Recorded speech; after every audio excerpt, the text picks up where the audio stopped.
Shalom warga kerajaan, selamat datang dalam ibadah online GBI Rock Batam. Mari kita siapkan hati, waktu, dan ajak anggota keluarga untuk bersama memuji dan memuliakan Tuhan. Saya berharap kita tidak sekedar menonton, tapi juga secara aktif terlibat selama ibadah online ini berlangsung. Dan nanti setelah firman Tuhan akan ada perjamuan kudus. Selamat beribadah, Tuhan Yesus memberkati. Shalom jemaat yang dikasihi Tuhan. Kita bersyukur hari ini adalah hari yang dijadikan Tuhan bagi kita, amin. Mari dimanapun kita berada saat ini, kita mau satukan hati kita, mengangkat hati kita, meninggikan dan memuliakan nama Tuhan. Haleluya, haleluya. Bertatalah dalam setiap pujian dan penyembahan kami hari ini Tuhan. Ini kami, setiap anak-anak Tuhan yang selalu rindu menikmati hadirat Tuhan di dalam setiap kehidupan kami.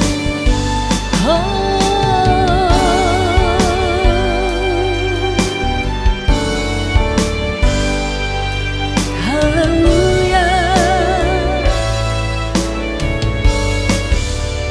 Dengan segenap hati katakan, dekat padamu itu kerinduan kami. Dekat padamu itu rinduku.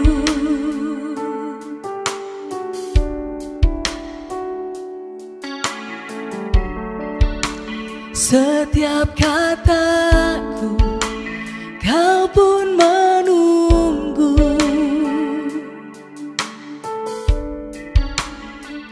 Tak kusangka ku temukan satu kasih yang abadi. Kini ku datang dan ku bawa hidupku,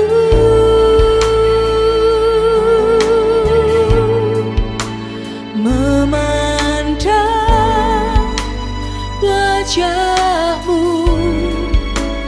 mengikuti kebesaranmu, mengejar hadirmu dalam hidupku.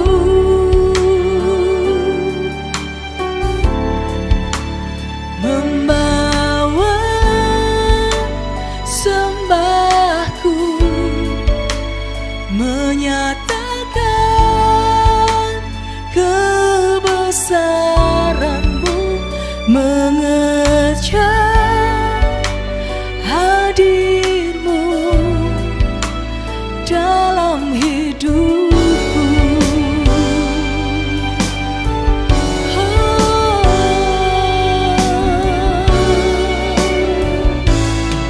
Dekat padamu Tuhan,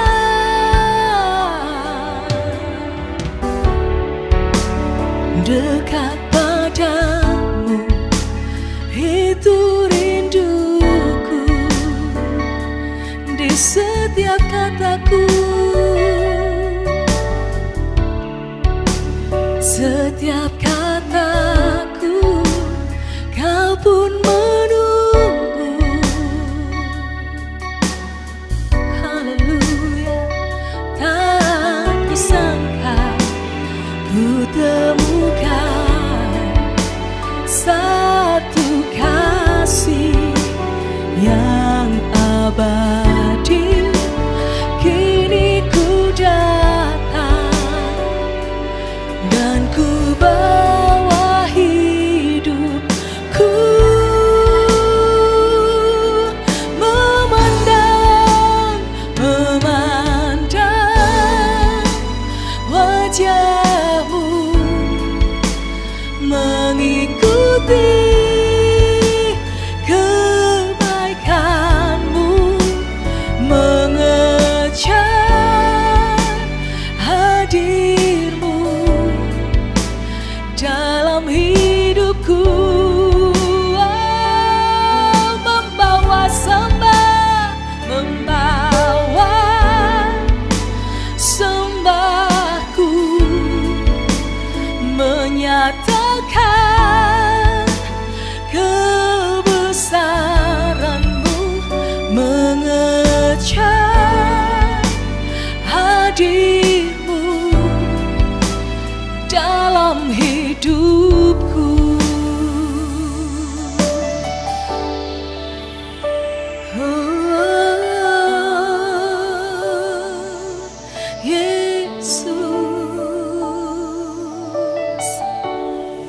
Mengejar hadir-Mu, oh Tuhan.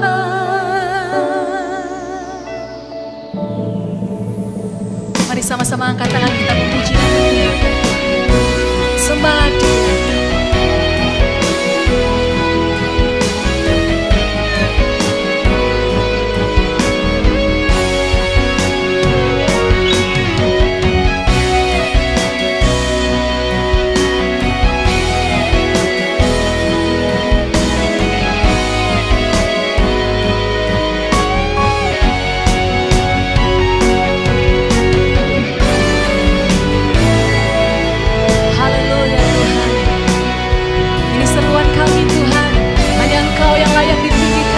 Engkau yang layak kami muliakan.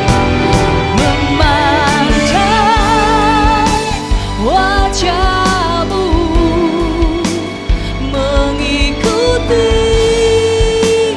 kebaikan-Mu, mengejar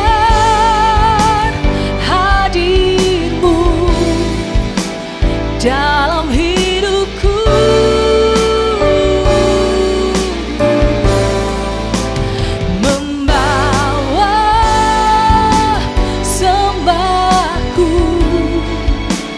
Menyatakan kebesaran-Mu, mengejar hadir-Mu dalam hidupku. Oh, mengejar hadir-Mu, mengejar hadir, mengejar hadir-Mu,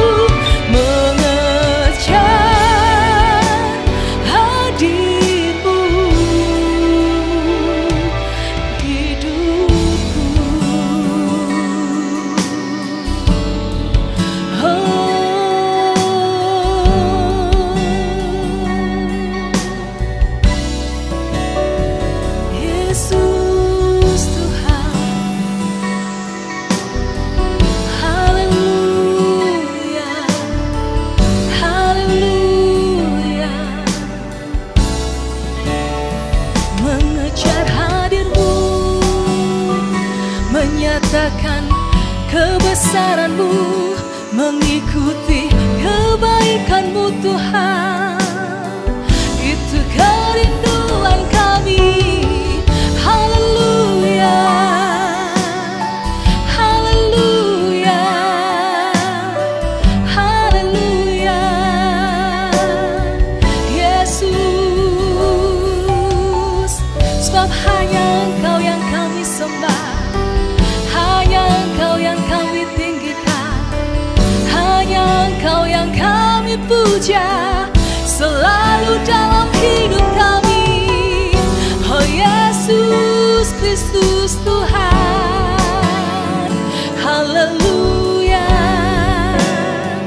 haleluya.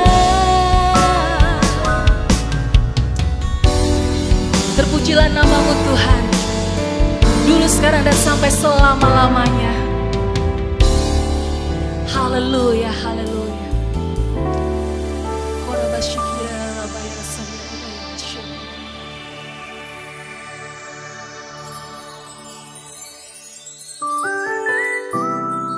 Ajar kami Tuhan untuk menghitung hari-hari kami,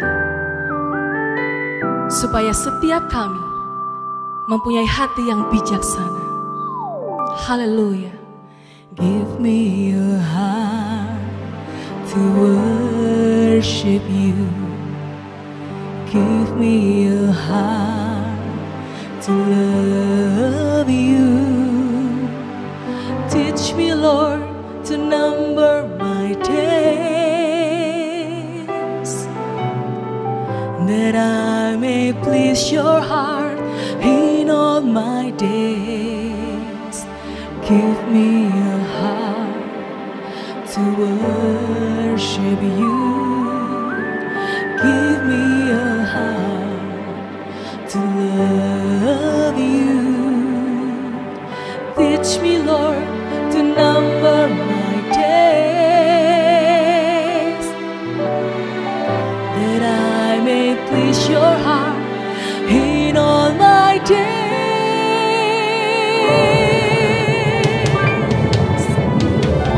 For you are worthy to receive glory.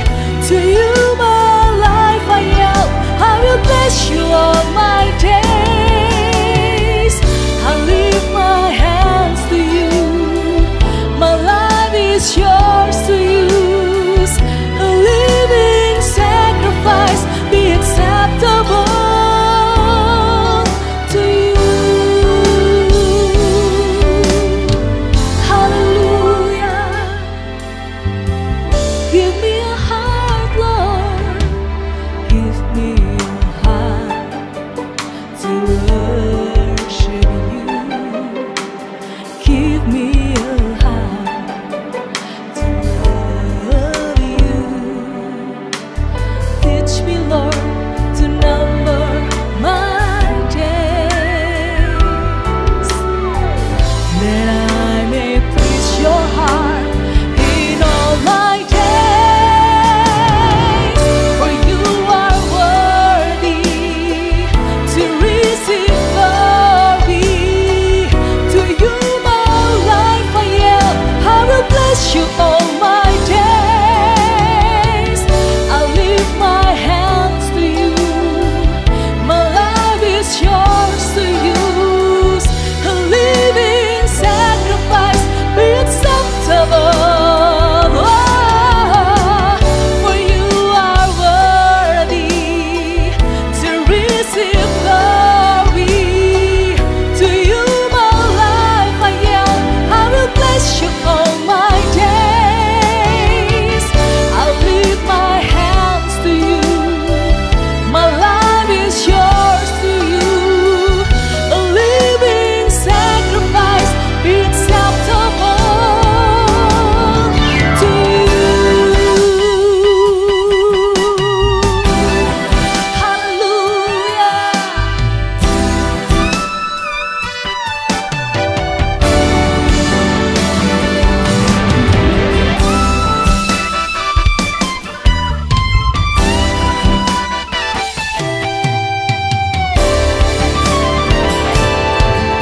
Mari jemaat katakan, teach me, Lord, to number my days.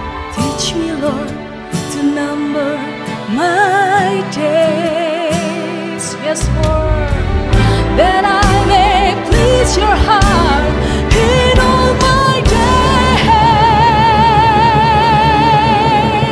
Oh God, for you are worthy to receive glory. To you my life I yield, I will bless you all my days. I lift my hands to you, my life is yours to use.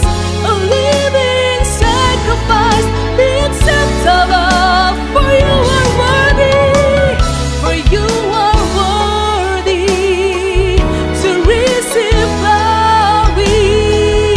To you my life I yield, I will bless you all my days.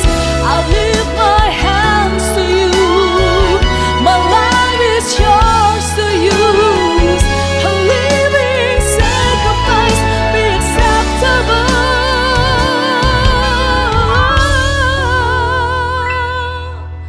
to you.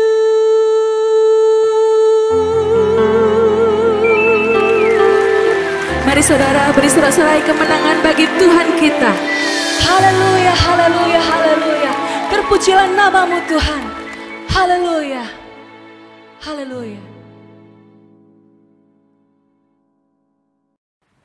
Shalom saudara sekalian, selamat berjumpa dengan saya Pastor Sidney Mohede dari JPCC Jakarta.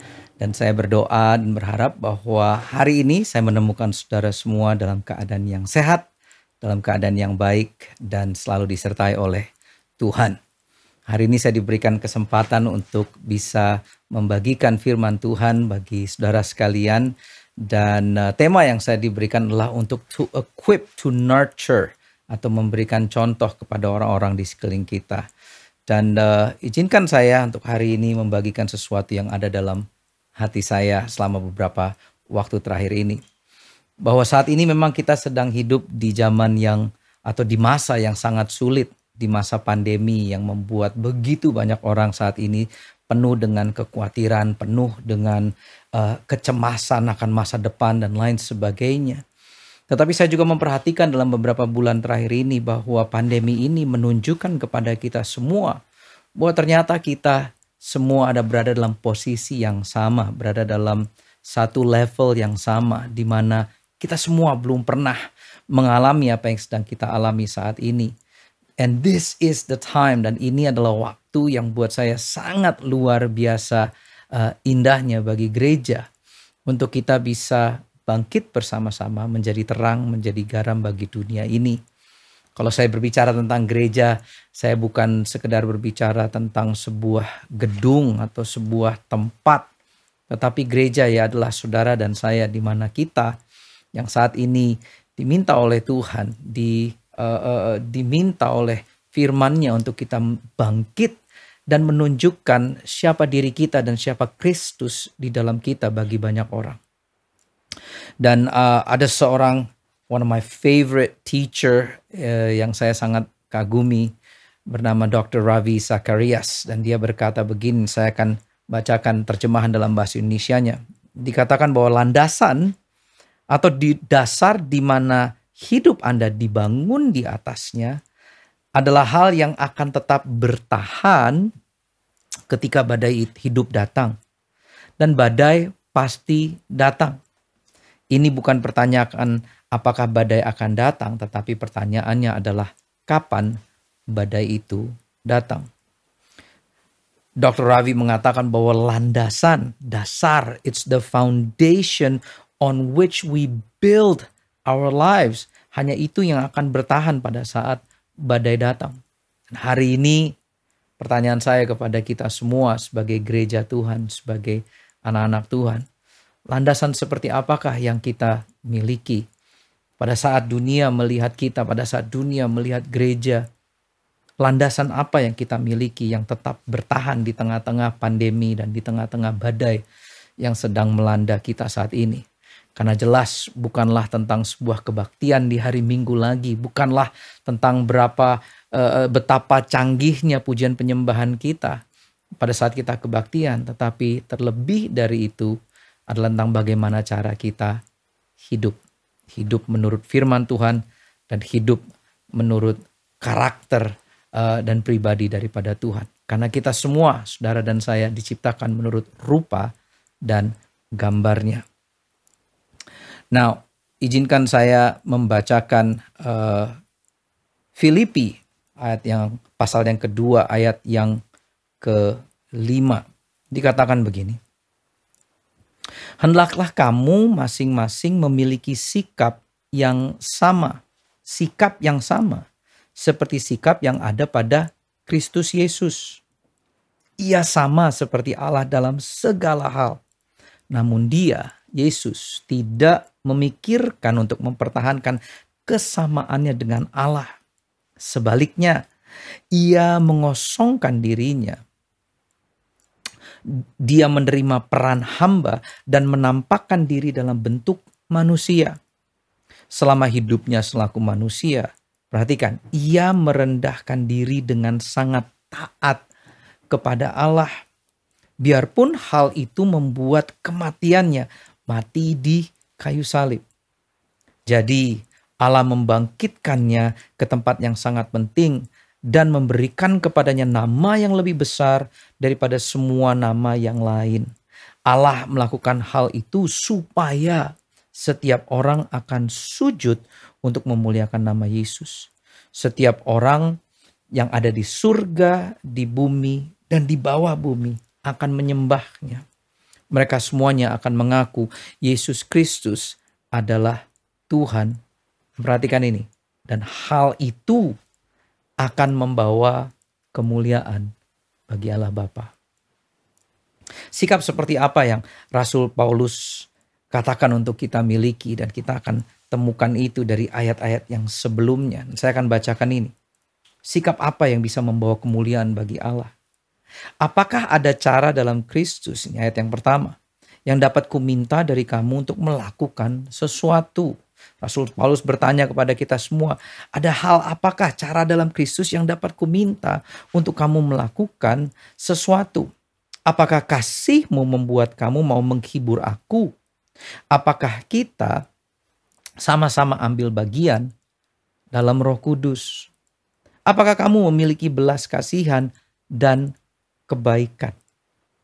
Jika kamu memiliki hal itu, perhatikan, aku meminta kepadamu untuk melakukan sesuatu bagiku. Hal itu akan membuat aku sangat bersuka cita. Perhatikan ini, aku meminta saudara dan saya, jemaat di Batam pada hari ini. Aku meminta kamu supaya kamu sehati sepikir dengan meyakini hal yang sama.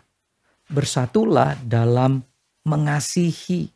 Hiduplah bersama-sama dalam mengakui dan mempunyai tujuan yang sama. Jika kamu melakukan sesuatu, perhatikan ini yang Rasul Paulus katakan, jika kita memiliki sikap seperti ini akan memuliakan Bapa di surga. Jika kamu melakukan sesuatu, janganlah mencari kepentinganmu sendiri atau untuk kebanggaanmu sendiri. Sebaliknya, rendahkanlah dirimu dengan menganggap orang lain lebih penting. Perhatikan, rendahkanlah dirimu dengan menganggap orang lain lebih penting dari dirimu sendiri. Janganlah kamu memikirkan kepentinganmu sendiri, tetapi pikirkanlah juga kepentingan orang lain. Hari ini yang saya ingin bagikan kepada jemaat yang dikasihi oleh Tuhan. Tentang bagaimana kita bisa menjadi panutan. Bagaimana kita bisa dilihat oleh orang yang belum mengenal Kristus. Dan mereka hanya bisa melihat kita. Dunia hanya bisa melihat kita. Melihat gereja, saudara dan saya. Bukan gedungnya. Tetapi mereka bisa melihat Kristus dalam kita jika kita saling mengasihi satu dengan yang lain. Jika kita bukan cuma sekedar mengasihi orang-orang yang ada dalam gereja, tetapi kita mengasihi semua orang yang ada di sekeliling kita. Dengan apa? Seperti tadi Rasul Paulus katakan, dengan merendahkan hati kita, memikirkan orang lain lebih penting dari diri kita sendiri. Beberapa waktu yang lalu saya membaca sebuah artikel di berita tentang seorang wanita yang berumur 90 tahun di Belgia. Namanya Suzanne Hoylaerts. Dan wanita tersebut, nenek tersebut masuk ke rumah sakit tanggal 20 Maret kemarin. Karena kondisinya melemah setelah dia dinyatakan positif dengan COVID-19. Nenek tersebut, Suzanne Hoylaerts, tidak mempunyai selera makan. Dia mengalami kesulitan bernafas. Dan waktu dia masuk ke rumah sakit, perhatikan, dia langsung diletakkan di ruang isolasi, di mana seluruh keluarganya bahkan tidak bisa menjenguk dia. So she was all alone di ICU. Waktu para dokter ingin memasangkan ventilator, alat bantu pernapasan, Suzanne yang umurnya 90 tahun ini mengatakan kepada para dokter dan kepada para juru rawat. Dia berkata, I don't want to use artificial respiration. Save it for the younger patients. I already have a good life. Kalau saya terjemahkan, dia berkata begini, saya nggak mau pakai alat bantuan pernapasan. Tolong berikan itu kepada orang-orang yang jauh lebih muda dari saya. Karena saya, perhatikan, karena saya sudah memiliki kehidupan yang baik. 2 hari kemudian pada tanggal 22 Maret 2020, Suzanne Hoylaerts meninggal dunia. Buat saya, agar kita memperlengkapi, agar kita nurturing, atau kita bisa menjadi example bagi dunia. Bukanlah sekedar dengan ucapan rohani kita atau lagu-lagu rohani kita. Bukanlah dengan ayat-ayat yang kita sudah hafal atau lirik lagu rohani yang sudah kita hafal di luar kepala. Tetapi agar kita bisa memperlengkapi satu dengan yang lain sedemikian rupa sehingga dunia bisa tercengang. Sehingga dunia bisa melihat Kristus dalam kita. Caranya hanya satu. Dengan kita merendahkan hati kita. Dan memperhatikan kepentingan orang lain lebih daripada diri kita sendiri. Yesus berkata di Yohanes 13 ayat ke-34, Yesus berkata begini, "Aku memberikan perintah baru kepadamu." Kalau di zaman perjanjian lama ada begitu banyak laws, rules, and regulation. Yesus pada waktu dia datang ke dunia, dia berkata, "I wanna give you just a new law, a new set of rules." Dan dia berkata begini, yaitu supaya kamu saling mengasihi.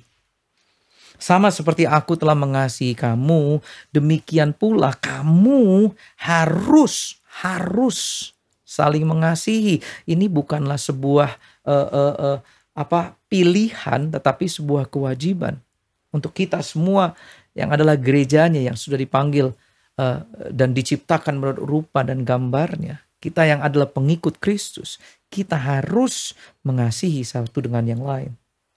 Memperhatikan apa yang Yesus katakan. Dia berkata begini, dengan demikian semua orang akan tahu bahwa kamu adalah murid-muridku, yaitu jikalau kamu saling mengasihi.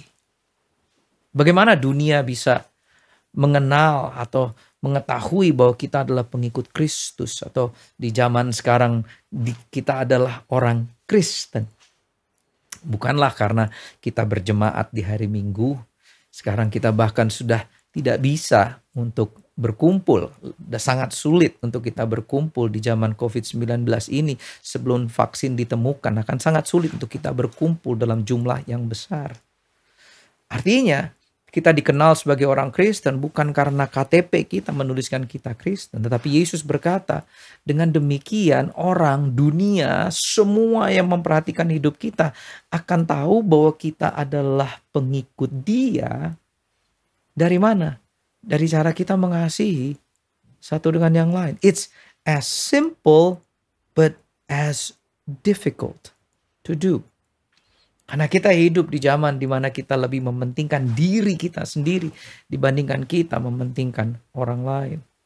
Zaman sekarang, boro-boro pastor untuk bantu orang lain, untuk menghidupi diri sendiri aja udah sulit. Memang benar, saya nggak bilang bahwa keadaan sekarang ini keadaan yang baik. Tetapi apa yang Yesus katakan tetap berlaku sampai hari ini.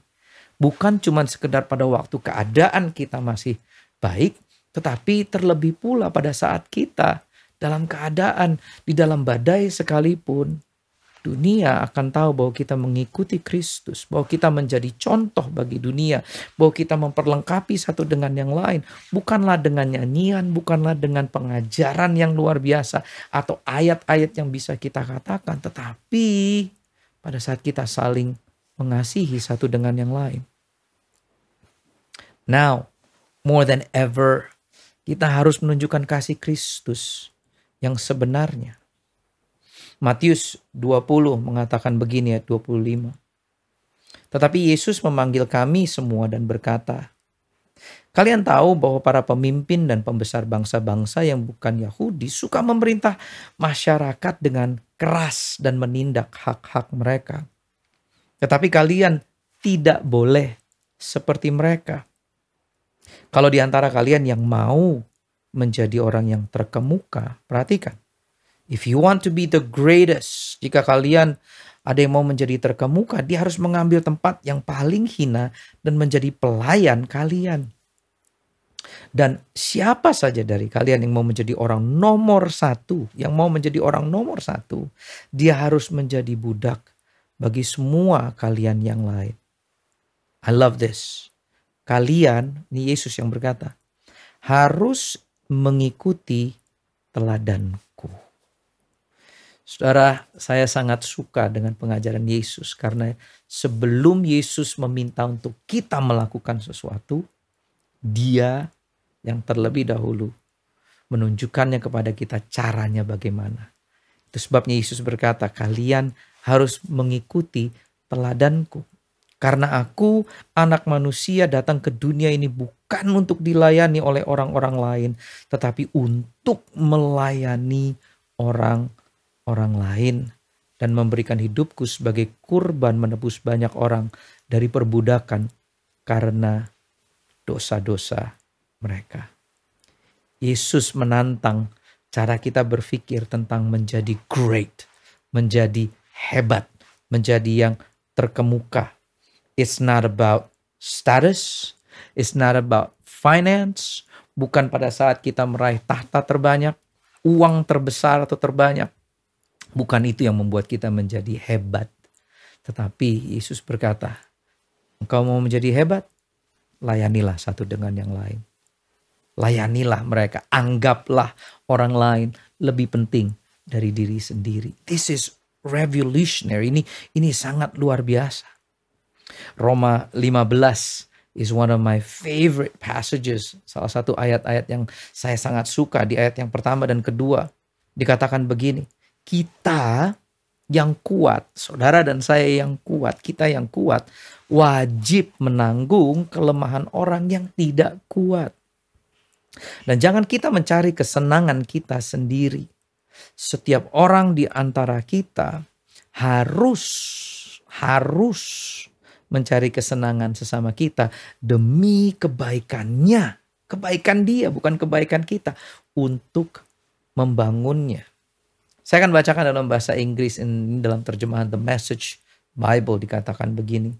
For those of us who are strong and able in the faith. Now, saya berhenti dulu sampai di sini. Mungkin saudara akan berkata, aduh, Pastor, boro-boro kita kuat. Saat ini pun kita dalam kesusahan. Saat ini pun di tengah-tengah pandemi ini hidup kita susah. Dengarkan saya baik-baik. Fakta bahwa saudara masih bisa menikmati online service ini atau khotbah ini dengan menontonnya di TV atau di laptop atau di gadget saudara dan masih punya kuota untuk bisa internet.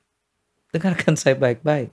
Kalau saudara masih bisa makan, punya tempat tidur setiap malam, masih ada atap di atas kepala dan baju yang saudara pakai setiap hari, saudara dan saya masuk ke dalam kategori yang kuat tersebut. There's no excuse. Saudara dan saya kuat. For those of us who are strong and able in the faith need to step in and lend a hand, memberikan tangan kepada orang-orang, those who falter, and not just do what is convenient for us. Now I love terjemahan The Message Bible yang mengatakan begini, for strength is for service, not status. Bahwa kekuatan adalah untuk melayani dan bukan untuk status. Kuasa, kekuatan, power, strength adalah untuk kita melayani, untuk kita bisa yang seperti Rasul Paulus tadi katakan, memperhatikan orang lain, menganggap mereka lebih penting daripada diri kita sendiri. Strength is for service, not status. Dikatakan each one of us needs to look after the good of the people around us, asking ourselves, how can I help? Dengan bertanya kepada orang-orang di sekeliling kita, apa yang bisa saya bantu? How can I help? Dikatakan bahwa we need to look after the good of the people around us. Gak usah muluk-muluk. Saudara, kita gak perlu yang, oh kalau nanti saya diberkati, saya mau melayani ke pedalaman, saya mau ke pulau-pulau dan lain sebagainya. Perhatikan, firman Tuhan berkata, around us. Yang ada di sekeliling kita dulu.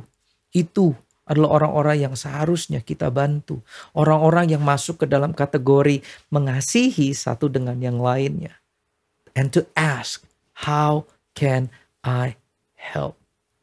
Teman-teman saya kalau mereka WhatsApp saya, mereka pasti tahu pertanyaan pertama kalau mereka bertanya, "Hi bro, how are you?" Pasti saya akan jawab baik. Dan saya akan selalu melanjuti dengan kata-kata, how can I help you? Bagaimana saya bisa membantu saudara atau teman hari ini? Itulah yang seharusnya menjadi bahasa kita sehari-hari di tengah-tengah dunia yang saat ini sedang menantikan pertolongan. How can I help? Strength is for service, not status. Ada 3 hal yang sederhana yang kasih yang berkorban, kasih yang selalu memperhatikan orang lain. Ada 3 hal yang sederhana yang saya pelajari, yang saya selalu coba terapkan. Prinsip ini atau value ini saya selalu coba terapkan dalam kehidupan saya. Yang pertama adalah ini. This is the value, this is the truth that I learn about love. Yang pertama adalah kasih yang berkorban. Selalu memikirkan tentang apa yang bisa dilakukan untuk orang lain. Seperti tadi yang dikatakan dalam Roma 15. Strength is for service. How can I help? Kasih yang berkorban selalu memikirkan tentang apa yang bisa dilakukan untuk orang lain. C.S. Lewis, seorang hamba Tuhan yang sangat luar biasa dalam kehidupannya, dia berkata begini, kasih yang tanpa pamrih selalu memilih untuk kebaikan tertinggi orang lain. Kebaikan tertinggi orang lain. Nah, saya berdoa bahwa saudara, Bapak dan Ibu sekalian yang sedang mendengarkan firman Tuhan ini, kita mengubah cara berpikir kita di tengah-tengah situasi yang sedang sulit ini. Kita tidak cuma sekedar mencari apa yang bisa saya dapatkan untuk hidup saya sendiri. Tetapi seperti yang Roma 15 tadi katakan. Bahwa strength is for service. How can I help others? Artinya apa? What can I do for you should always be on our thoughts. Selalu harus ada dalam pemikiran kita, dalam kata-kata kita, dalam posting kita. Dalam saya berinstagram atau bersosial media, saya selalu memikirkan apakah ini, apa yang saya posting ini, yang saya katakan ini bisa membantu orang lain, bisa menginspirasi, bisa memberikan kekuatan bagi orang lain di tengah-tengah masa yang sulit ini. Treat others as you would like to be treated. Saya tulis di sini begini. Berbaiklah kepada semua orang. Pada semua orang. Bukan karena siapa mereka atau apa yang mereka bisa lakukan untukmu. Tetapi karena siapa dirimu. Kita berbaik kepada semua orang. Bukan karena apa yang mereka bisa berikan kepada kita. Tetapi it's because of who we are. Dan kita semua adalah anak-anak Tuhan. Yang kedua ini yang saya pelajari. Di tengah-tengah masa seperti ini, apa yang harus kita lakukan untuk memperlengkapi, untuk saling menjaga, untuk saling nurture, mengasihi satu dengan yang lain. Value-nya adalah ini untuk yang kedua. Kasih yang berkorban itu selalu mau membayar harga. Selalu mau membayar harga. There is always a cost untuk kita saling memperlengkapi, saling mengasihi, untuk kita saling menjaga dan merawat, membangun satu dengan yang lain. Pasti selalu ada harga yang harus dibayar. There is always a cost. But kalau kita berpikir bahwa karena kita masuk ke dalam sebuah hubungan, artinya semuanya kita akan fine-fine aja, kita akan salah besar. The price tag yang saya selalu katakan, atau harga yang harus kita bayar, paling banyak yang harus kita bayar adalah pengampunan. Pengampunan.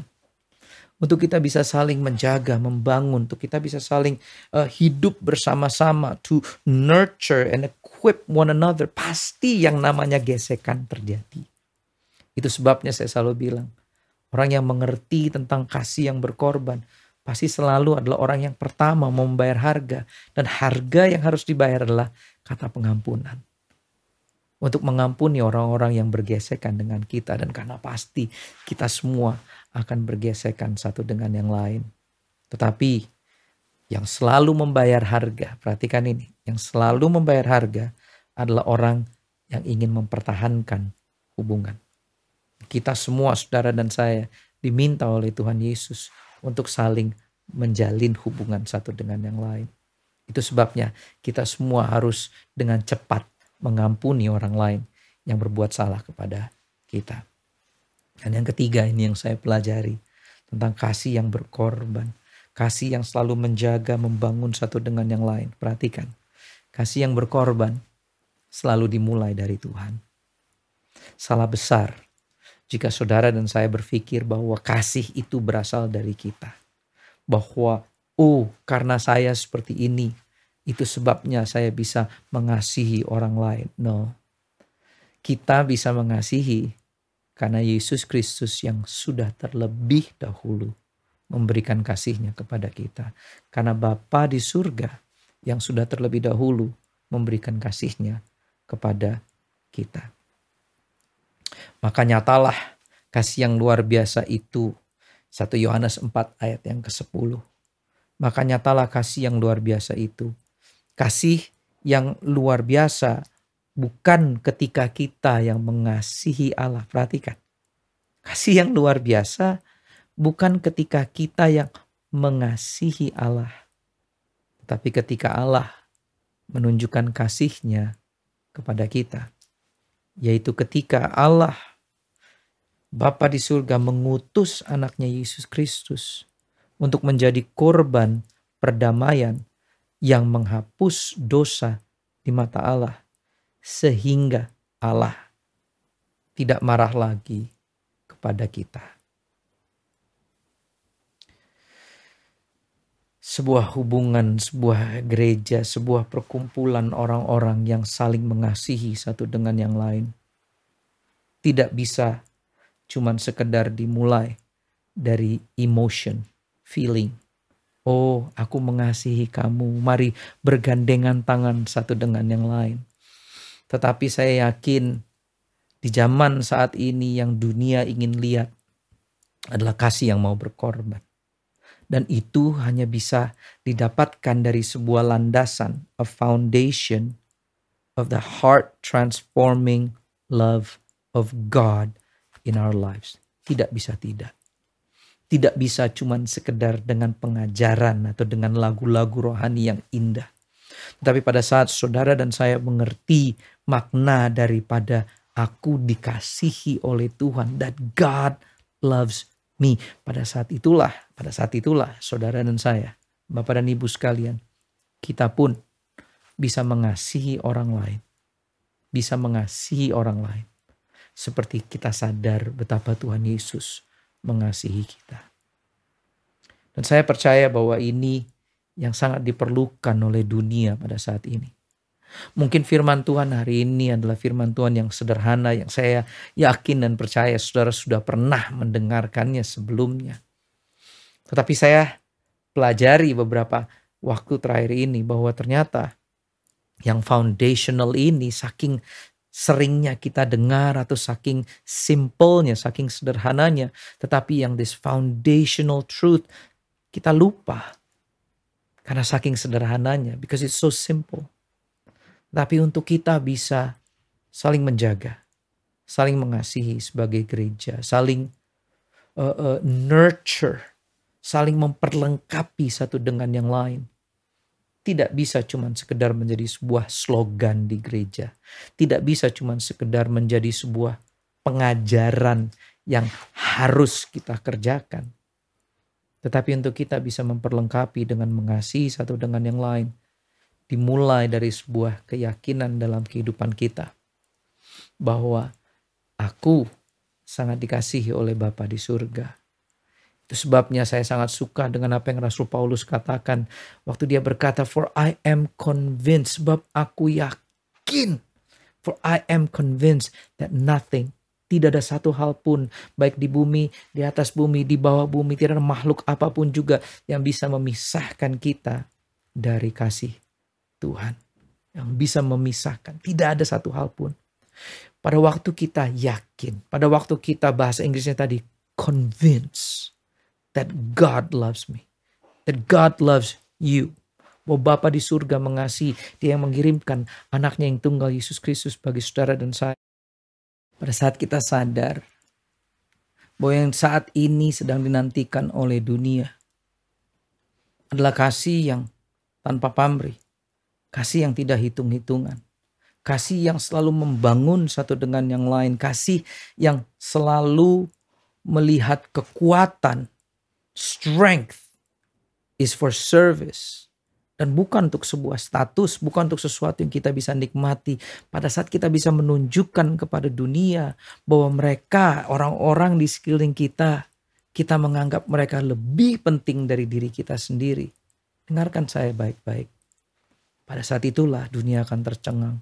Dan mereka akan melihat Kristus, Yesus dalam kehidupan saudara dan saya sebagai gereja. Pada saat pandemi ini yang sudah memenuhi satu dunia ini, membuat begitu banyak orang kebingungan akan masa depan mereka, khawatir akan apa yang harus mereka cari dalam dunia ini. Bagaimana mereka bisa hidup dalam bulan-bulan dan minggu-minggu ke depan. Pada saat kita sebagai satu gereja bisa menunjukkan kepada mereka bahwa kita yang kuat wajib menolong orang-orang yang lebih lemah. Pada saat itulah seperti yang Rasul Paulus katakan, Bapa di surga akan dipermuliakan. Sikap seperti apa? Sikap yang demikian. Bagaimana kita memperlengkapi satu dengan yang lain. Bukanlah dengan sekedar pengajaran yang indah. Atau dengan penghafalan ayat-ayat dan lirik-lirik lagu rohani. We nurture one another. We love one another. Dengan pada saat kita menunjukkan kasih yang Tuhan sudah berikan dalam kehidupan kita. Tetapi saudara dan saya harus terlebih dahulu sadar dan yakin. I am convinced that nothing can separate me from the love of God. Tidak ada satu hal pun yang bisa memisahkan kita dari kasih Tuhan. Saya berdoa dan saya berharap bahwa pesan yang sederhana ini, yang mungkin saudara sudah pernah mendengarkannya sebelumnya, bisa mengingatkan kembali, bisa menjadi sebuah reminder kepada kita bahwa tugas kita di dunia masih banyak, masih panjang. Strength is for service, not status. Agar kita bisa melihat sekeliling kita, orang-orang yang ada around us dan bertanya, how can I help? Bagaimana hidup saya bisa membantu kamu? Dan saya yakin pada saat kita melakukan itu hari demi hari, minggu demi minggu, bulan demi bulan. Jika kita melakukan itu, perhatikan, nama Bapa yang akan dipermuliakan. Saya berdoa dan berharap bahwa pesan ini, firman Tuhan ini, bisa membantu saudara dan mengingatkan kembali saudara tujuan mengapa kita ada di dunia ini, di tengah-tengah badai yang kelam seperti ini pun. Tuhan memberkati, Tuhan yang menjaga. God bless you. Baik Bapak dan Ibu saudara keluarga kerajaan, demikian firman Tuhan yang saudara dan saya sudah dengar hari ini. Saya percaya bahwa firman Tuhan menjadi kekuatan dalam kehidupan saudara dan saya. Sebab itu persiapkan diri saudara dan saya, roti dan anggur perjamuan masing-masing di rumah, dan kita segera masuk di dalam perjamuan kudus. Perjamuan kudus hanya dikhususkan bagi mereka yang sudah menerima Yesus sebagai Tuhan dan Juru Selamat. Haleluya. Berkati roti dan anggur perjamuan pada hari ini Tuhan Yesus, kami percaya bahwa pada waktu kami memakan dan minum roti dan anggur perjamuan, maka kami sedang menyatu dengan penderitaan dan kematian. Di dalam nama Tuhan Yesus, kami sambut perjamuan kudus hari ini. Amin.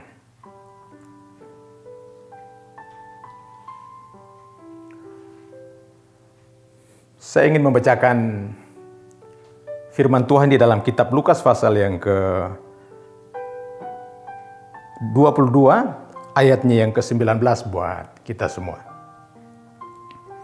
Lalu ia mengambil roti, mengucap syukur, memecah-mecahkannya dan memberikannya kepada mereka, katanya, "Inilah tubuhku yang diserahkan bagi kamu, perbuatlah ini menjadi peringatan akan aku."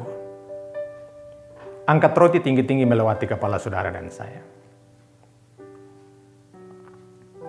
Percayakah Bapak dan Ibu saudaraku sekalian bahwa roti yang kita angkat tinggi-tinggi melewati kepala saudara dan saya adalah persekutuan kita dengan tubuh Yesus Kristus? Makan dengan ucapan syukur dalam nama Yesus.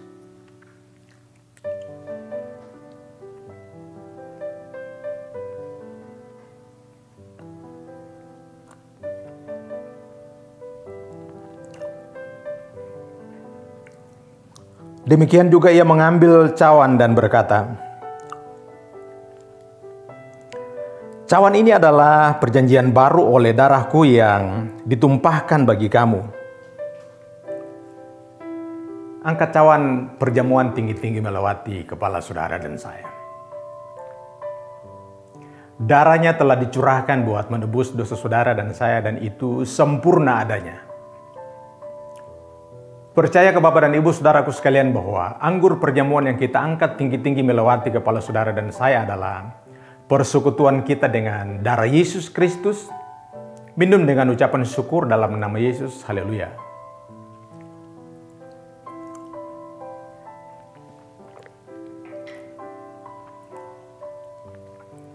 Taruh gelas di meja saudara masing-masing dan angkat tanganmu. Ucapkan sesuatu buat dia. Ucapkan terima kasih buat Yesus. Ucapkan terima kasih buat pengorbanan. Ucapkan terima kasih buat segala kebaikan.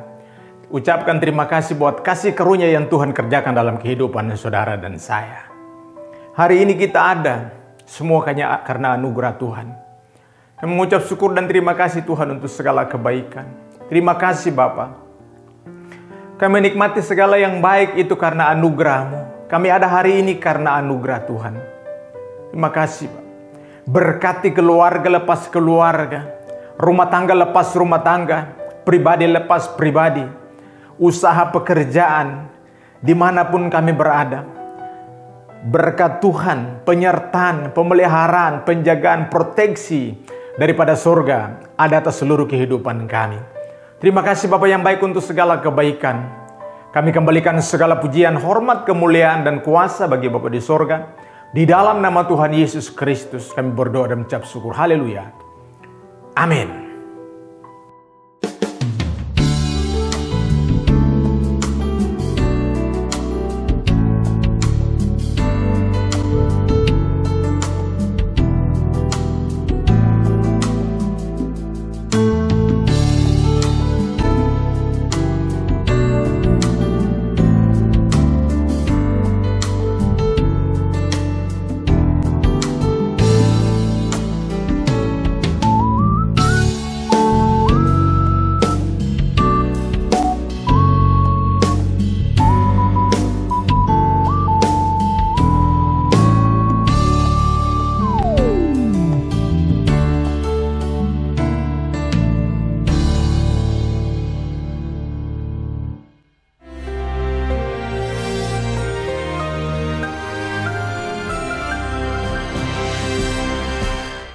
Shalom warga kerajaan. Banyak orang cuma senang musim semi dan suka dengan summertime. Tapi istri saya itu menarik sekali. Dia suka kalau melihat pohon-pohon yang berwarna coklat, orange, merah pada musim gugur.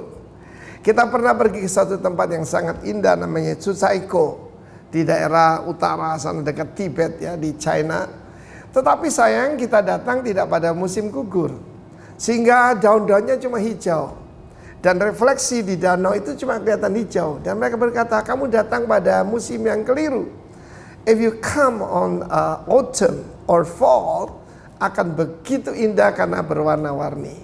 Karena itu ketika ada musim gugur dalam hidup kita pada saat ini, ketika penghasilan mungkin berkurang, ketika apa yang kita biasanya ada dan menerima juga tidak kita terima, just enjoy.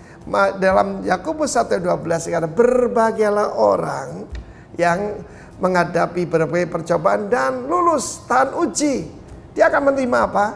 Mahkota kehidupan. Mahkota sana Stefanus. Stefanus adalah mahkota untuk pemenang, ya. Karena Tuhan hanya memberkati the overcomer. Amin. Ada begitu banyak berkat untuk the overcomer apabila dia telah tahan uji. Ternyata selama ini saya sudah sampaikan bagaimana dalam minggu yang lalu orang itu harus mencapai lacking nothing. Apa yang kurang dalam hidup saya? Yang paling tahu istri saya. Dia bilang, kamu tuh kurang sabar. Aneh sekali nama Chinese saya, Jin atau Ren itu artinya dua ya. Yang pertama artinya sabar. Saya jadi kalau mestinya ganti nama bukan Pak Arifin, Pak Sabar. Dan yang satu lagi artinya baik, kind. Jadi rupanya antara orang sabar dan orang baik itu dua sisi dari sebuah mata uang. Ya, kalau orang sabar biasanya baik dan orang baik biasanya sabar. Nah, saudara kekasihan Tuhan, waiting itu tidak mudah, saudara. Ya, barusan ini Pak Frankie ada di Jayapura di sebuah hotel, ya, meskipun itu suite room dari sebuah hotel itu tidak menyenangkan karena 3 bulan dia di sana tidak bisa ngapa-ngapain. Dan demikian juga mungkin banyak para saudara seperti itu. Tetapi saudaraku, untuk melatih kita sabar, kita harus masuk dalam satu keadaan. Baik, kalau orang berkata, sampai kapan ini? Artinya kita belum sabar. Sabar sana makrotimia. Makrotimia. Panjang sabar.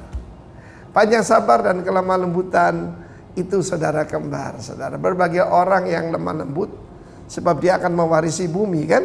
Iya kan?